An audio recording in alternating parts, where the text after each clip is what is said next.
주님께서 여러분과 함께 요한이 전한 거룩한 복음입니다.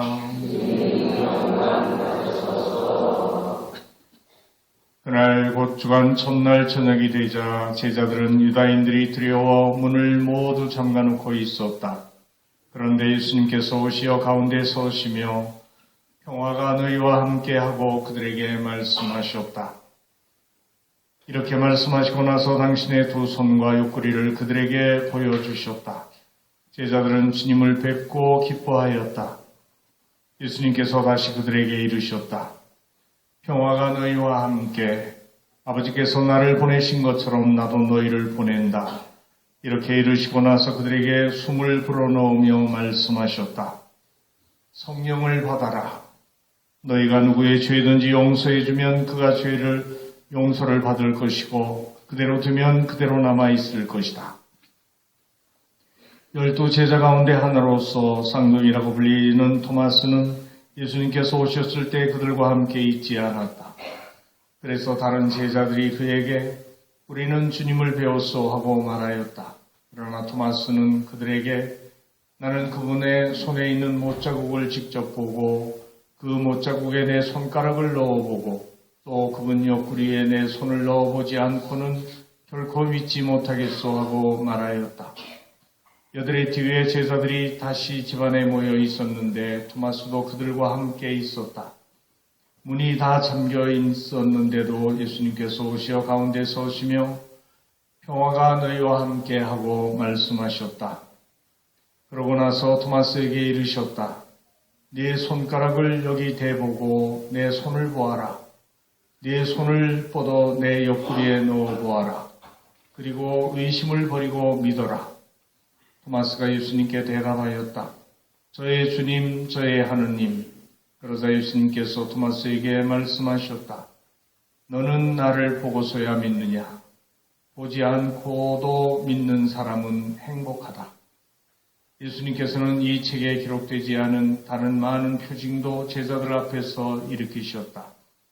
이것들을 기록한 목적은 예수님께서 메시아시며 하느님의 아드님이심을 여러분이 믿고 또 그렇게 믿어서 그분의 이름으로 생명을 얻게 하려는 것이다. 주님의 말씀입니다.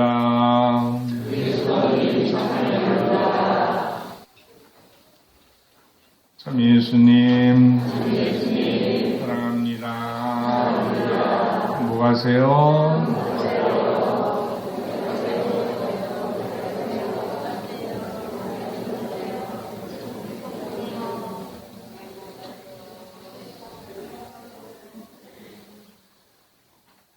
주님의 은총과 평화 그리고 자비가 충만한 은혜로운 부활 시기 잘 지내고 계십니까? 네. 벌써 부활하신 지 8일째 되는 날 우리가 부활 제2주일 하느님 자비의 주일을 맞았습니다. 오늘 말씀의 주제는 뭘까요? 쌍둥이라고 불리는 토마스 사도를 통해서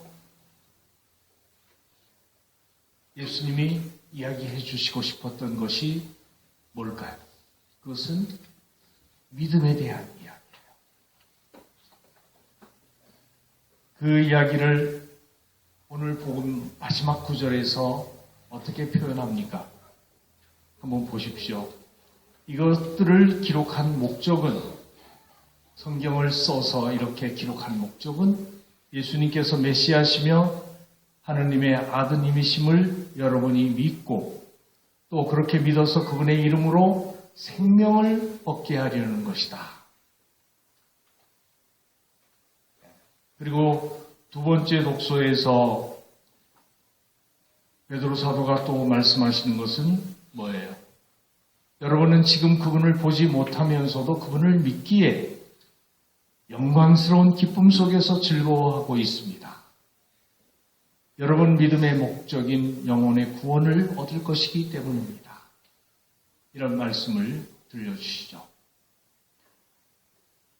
믿음을 갖는 것이 쉽습니까? 결코 쉽지 않다고 볼 수도 있겠지만 사람이 믿는 것을 보면은 이렇게 세 가지로 크게 나눠 볼 수 있을 것 같아요. 첫 번째는 보고도 믿지 않는 사람. 보고도 믿지 않는 거 있죠? 두 번째는 보고 믿는 사람. 세 번째는 보지 않고도 믿는 사람. 여러분은 어디에 속해요?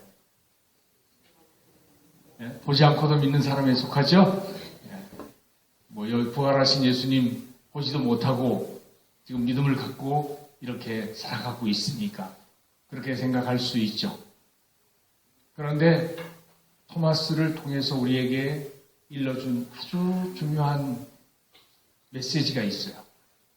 토마스가 정말 의심이 많아서 부활하신 예수님이 부활하셨다 하고 다른 동료 사도들이 이야기를 했을 때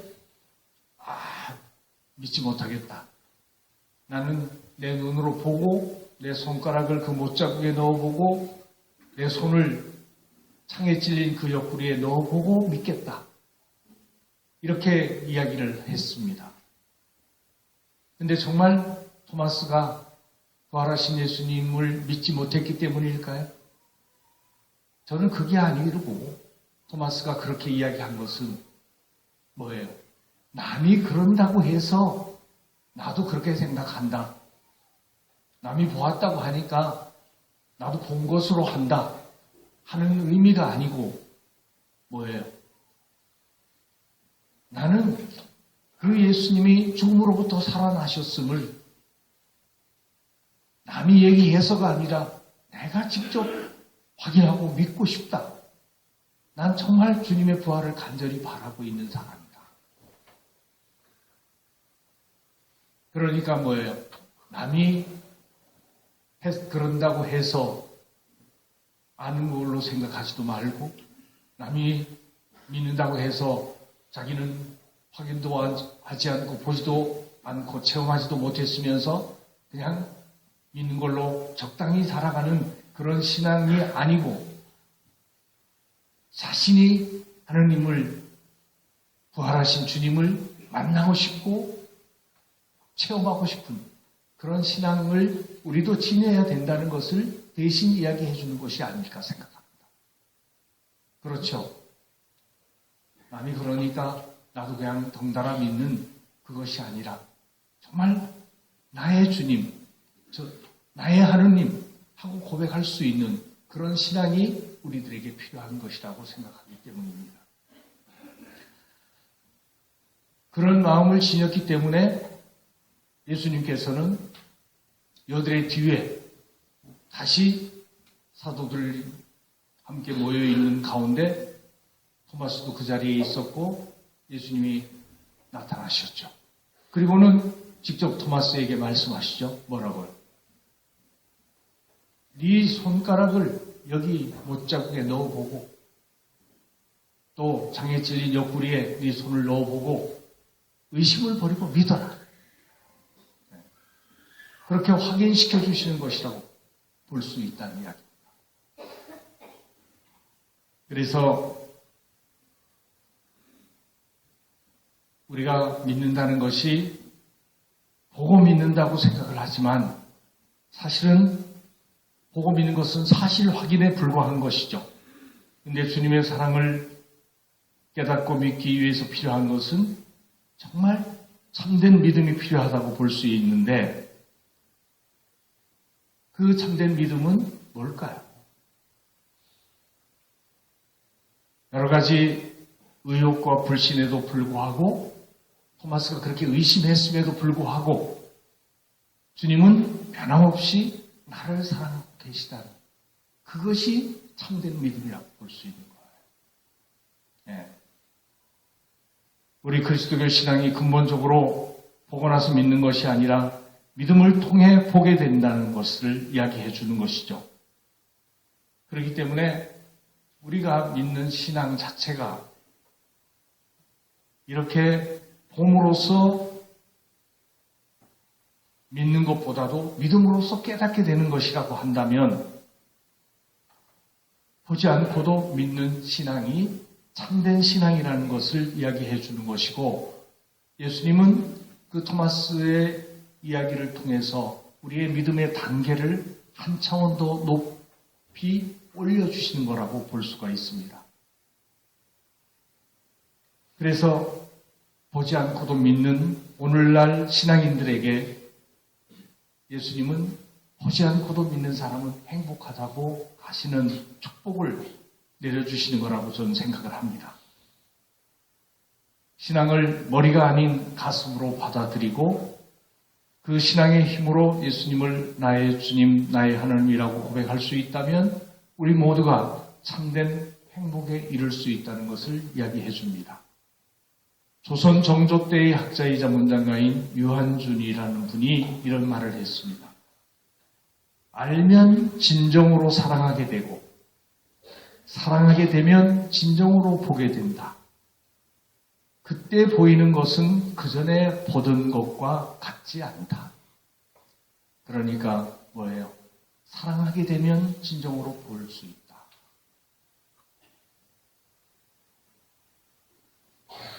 여러분들, 하느님 자비의 주의를 오늘 우리가 지내고 있는데 하느님이 얼마나 자비하신지 정말 느끼고 있나요? 그 사랑을 깨닫는 것이 정말 중요한데, 중국 그 진나라 때 군인들이 전쟁에 나갔다가 숲속에서 원숭이 새끼 한 마리를 붙잡죠, 병사들이. 그래서 그 새끼를 붙잡아서 배에 태우는데 그 새끼가 우는 소리를 듣고 먹이를 구하러 갔던 어미가 쫓아왔잖아요. 근데 이미 배는 강을 따라 흘러가고 있어요. 어미는 어떻게 해야 돼요?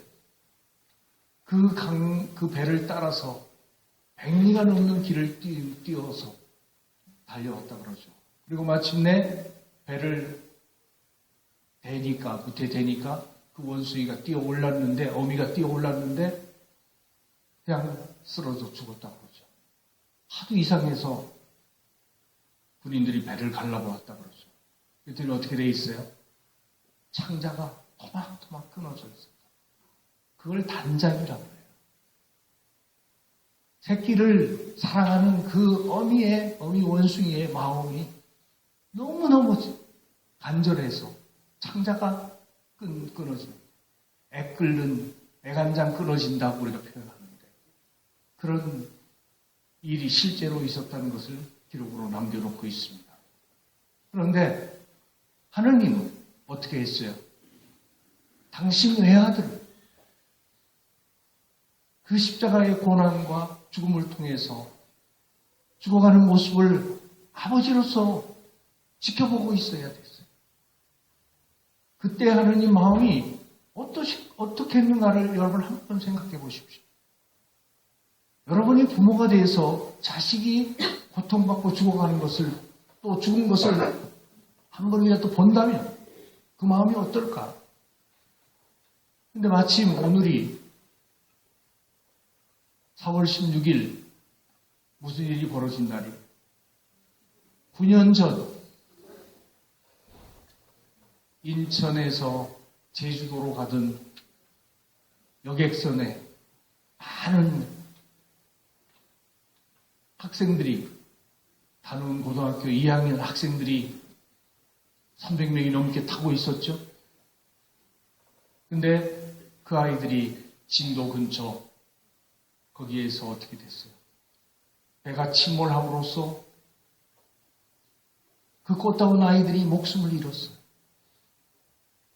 가만히 있으라고, 선장이 가만히 있으라고 배가 침몰에 가라앉고 있는